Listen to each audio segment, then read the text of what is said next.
Assalamualaikum, this is me, Dr. Rifat Nazir. I am consultant physiotherapist and working in Hijaz Hospital from last 14 years. जैसे कि सबको पता है बकरा ईद गुजरी है, बहुत सारे पेशेंट्स हैं जो जोड़ों के दर्द में स्वेलिंग और बहुत ज़्यादा अकड़ाव, स्टिफनेस या चलना फिरना बहुत मुश्किल हुआ हुआ है। तो वो रेशो बहुत बढ़ गई है। क्यों बढ़ गई है, क्या हो सकता है, रीज़न क्या है, क्या रेड मीट की वजह से ये सब कुछ हो रहा है। तो आज यही चीज़ डिस्कस करना चाह रही हूँ कि जब हम बहुत ज़्यादा रेड मीट का इस्तेमाल करते हैं तो हमारी बॉडी में यूरिक एसिड का लेवल बढ़ जाता है। इस वीडियो का पर्पस ये है कि मैं आपके साथ शेयर करूँ कि जब यूरिक एसिड का लेवल बढ़ता है तो कौन सी ऐसी अलामात हैं जिनको आप घर बैठे ही उनको फोकस करें, ताकि आपको ये आइडिया हो कि क्या आप यूरिक एसिड के लेवल को अप कर रहे हैं।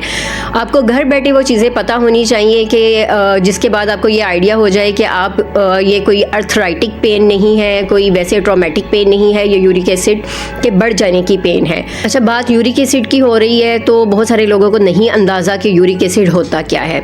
यूरिक एसिड जब हम कुछ ग़िज़ाएँ खाते हैं उनकी ब्रेक डाउन के तौर पे एक वेस्ट प्रोडक्ट है जिसको हम कहते हैं कि एक फालतू मादा हमारी बॉडी में प्रोड्यूस हो जाता है। अब यूरिक एसिड क्या करता है, यूरिक एसिड ये है कि अगर हमारी किडनीज उसको फ़िल्टर करके या उसको प्रॉपरली यूरिन के थ्रू बॉडी से नहीं निकालती तो वो बॉडी में जमा होना शुरू हो जाता है। अब वो कहाँ जमा होगा, वो जमा होगा आपके जॉइंट्स में। किस फॉर्म में जमा होता है, क्रिस्टल्स की फॉर्म में, छोटे छोटे क्रिस्टल्स बन जाते हैं और वो इतना शदीद स्वेयर पेन आपको करता है। तो आपको ऐसी फीलिंग आती है जैसे आपको करंट टाइप फीलिंग आ रही है, जैसे किसी ने आपको करंट लगा दिया हो। सडन पेन आती है, स्वेयर पेन आती है, बिल्कुल अनबियरेबल पेन होगी। बहुत सारी पेन्स हैं जो आप नहीं उसमें फ़र्क नहीं कर पा रहे होंगे कि क्या ये अर्थराइटिस की पेन है, ये किसी ट्रॉमा की वजह से पेन है, किसी चोट की वजह से पेन है या यूरिक एसिड की वजह से है।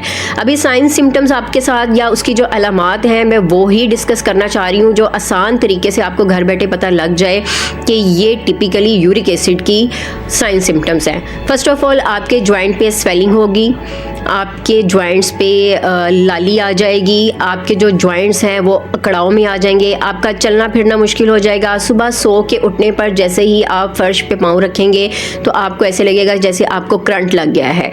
तो ये सारी जो अलामात हैं ये यूरिक एसिड के लेवल अप होने की हैं।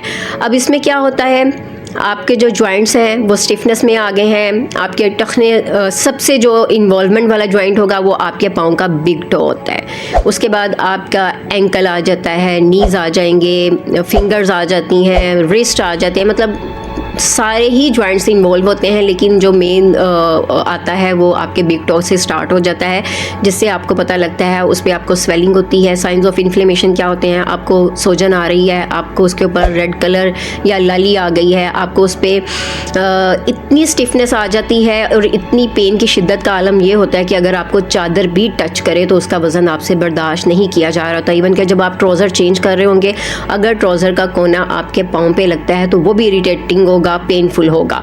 ये वो अलामात हैं जो यूरिक एसिड का लेवल अप होने की हैं। अच्छा, आपको 50% आपकी जो अलामात हैं वो इस तरह से जो मैंने आपके साथ शेयर की हैं उसको देख के पता लग जाएगा, लेकिन उसके बाद जो 100% आपकी कंफर्मेशन है वो आपके टेस्ट से होगी। सीरम यूरिक एसिड टेस्ट होता है जो आपका 100% कंफर्मेशन टेस्ट होगा, उससे आपके लेवल का आइडिया होगा। अगर लेवल बहुत ज़्यादा हाई है तो फिर आपको मेडिसिन यूज़ करनी पड़ेगी। मेडिसिन आप पर्सनली यूज़ नहीं करेंगे कि आपने नेट से देख लिए, कहीं से भी देखिए और मेडिसिन इस्तेमाल करना शुरू कर दिया। जब भी मेडिसिन इस्तेमाल करनी है आप प्रॉपर मेडिसिन के डॉक्टर से कंसल्ट करके करेंगे। फिजियोथेरेपी, बीइंग अ फिजियोथेरेपिस्ट अगर मैं ये टॉपिक आपके साथ डिस्कस कर रही हूँ तो फिजियोथेरेपी का इसमें क्या रोल है। फिजियोथेरेपी जो है वो डायरेक्ट यूरिक एसिड को कंट्रोल नहीं करती, लेकिन यूरिक एसिड का लेवल अप होने की वजह से जो प्रॉब्लम्स आते हैं, जो आपकी स्वेलिंग आएगी, जो आपकी पेन आएगी, जो जोड़ों में आपके पट्ठों में अकड़ाव आ जाएगा, आपका चलना फिरना मुश्किल हो जाएगा, वेट बेयरिंग मुश्किल हो जाती है, वो सब आप फिजियोथेरेपी से कंट्रोल कर सकते हैं। फर्स्ट ऑफ ऑल आप क्या करेंगे कि जहाँ पे आपको स्वेलिंग है, रेडनेस है या लाली आई हुई है, वहाँ पे आपने ठंडी टकोर करनी है, आप करेंगे आइसिंग। जब भी कहीं आपको एक्यूट इन्फ्लेमेशन है, है जहाँ पे अचानक से आपको स्वेलिंग आ गई है, पेन है, रेडनेस है, आप कभी भी उस पर हीट थेरेपी अप्लाई नहीं करेंगे, आप जाएंगे कोल्ड थेरेपी की तरफ। आइसिंग करेंगे, आइसिंग से बहुत ज़्यादा आपको रिलीफ मिलेगा, उसके साथ आपकी स्वेलिंग कंट्रोल में आएगी, पेन जो है वो भी थोड़ी कंट्रोल में आ जाएगी और आप बहुत बेटर फील करेंगे। फिजियोथेरेपी का यूरिक एसिड को कंट्रोल करने में क्या रोल है, उसमें जो सबसे इम्पोर्टेंट चीज़ है, हमने जोड़ों के जो दर्द है उसको कंट्रोल करना है। जोड़ों पे जो सोजिश आ गई है, जोड़ों में अकड़ाव आया हुआ है, पट्टे जो हैं वो स्टिफनेस, वही उनमें भी अकड़ाव आ चुका है, इन सारी चीज़ों को ओवरऑल हमने कंट्रोल करना है। कंट्रोल कैसे करना है, जो जॉइंट है उस पर हमने मूवमेंट करवानी है, हरकत करवानी है, इस तरह से करवानी है कि उस जॉइंट की जो जो हरकत है उसको हम दर्द की हद में रहते हुए कि पेशेंट का दर्द बढ़ना नहीं चाहिए, नॉर्मल वे में जितना वो बर्दाश्त कर सकता है, लाइट हम उसकी एक्सरसाइज करवाएंगे।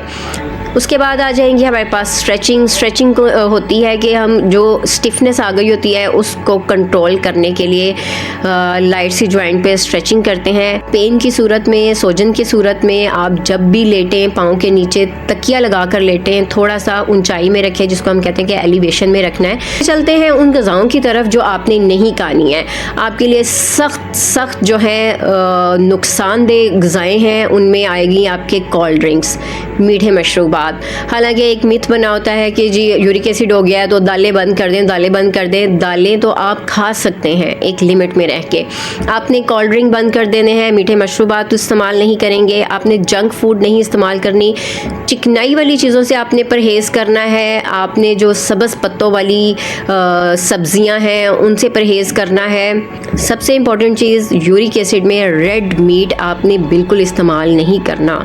Red meat is a big source of high uric acid level. तो फिर खाना क्या है, आपने खानी है सब्जियां, आप खा सकते हैं फल, और फल में सबसे इम्पॉर्टेंट जो है वो चेरी है, वो बहुत अच्छी है आपके यूरिक एसिड को कंट्रोल करने के लिए। सबसे ख़ास चीज़ है बहुत ज़्यादा पानी का इस्तेमाल करें, आप जितना पानी इस्तेमाल करेंगे आपका उतना बार बार यूरिन पास होगा। यूरिन के पास होने से फ़ायदा क्या होगा कि जो यूरिक एसिड जमा हो चुका है, एक्यूमुलेट हुआ है, वो आहिस्ता आहिस्ता बाहर निकलना शुरू हो जाता है। लास्ट में मैं आपके साथ डिस्कस करूंगी कि फ़र्दर कौन सी ऐसी प्रिकॉशंस हैं, कौन सी एहतियातें हैं जो हमें करनी है ताकि मुस्तकबिल में आपको यूरिक एसिड ना हो। तो उसमें सबसे पहले है कि आपने वॉक का बिल्कुल जो है एक प्लान कर लेना है। वॉक आपकी लाइफ के लिए बहुत ज़रूरी है। आपने अपना एक टाइम डिवाइड कर लेना है कि आपने इतने टाइम के लिए वॉक ज़रूर करनी है।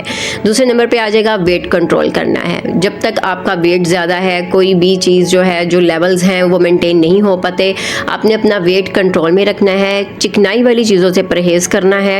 उम्मीद है वीडियो आपको पसंद आई होगी और इस इंफॉर्मेशन को आप आगे शेयर करें, लाइक करें, कमेंट करें, ताकि ये उन तमाम लोगों तक पहुंच जाए जो ईद पर ज़्यादा से ज़्यादा गोश्त खा के यूरिक एसिड का विक्टिम बन चुके हैं। तो वो अपनी केयर करें, क्योंकि यूरिक एसिड एक डेंजरस चीज़ है जो बाद में आपके लिए बहुत सारी कॉम्प्लिकेशंस क्रिएट कर सकता है। Thank you.